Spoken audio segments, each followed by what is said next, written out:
शेतकऱ्याच्या ताटात माती कालवण्याचा प्रकार, बफर स्टॉकचा कांदा बाजारात आणण्याच्या हालचाली, शेतकरी संघटनांचा तीव्र विरोध.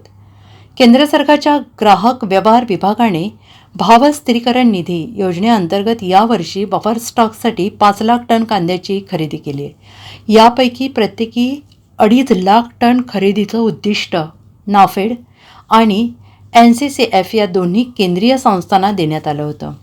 त्यापैकी खरेदी करून साठवून ठेवलेला बफर स्टॉकमधील कांदा बाजारात आणण्याच्या हालचाली सुरू केल्याचं समजत आहे. शेतकऱ्यांच्या जिव्हाळ्याचा विषय म्हणजे कांदा. सध्या कांद्याला साधारण 3,500 ते 3,800 रुपये प्रति क्विंटल भाव मिळत आहे. कुठेतरी शेतकऱ्याला 2 पैसे हातात मिळत असताना केंद्र सरकारने भाव स्थिरीकरण निधी योजनेअंतर्गत खरेदी केलेला कांद्याचा बफर स्टॉक बाजारात उतरवण्याची तयारी सुरू केल्याचं समजतंय.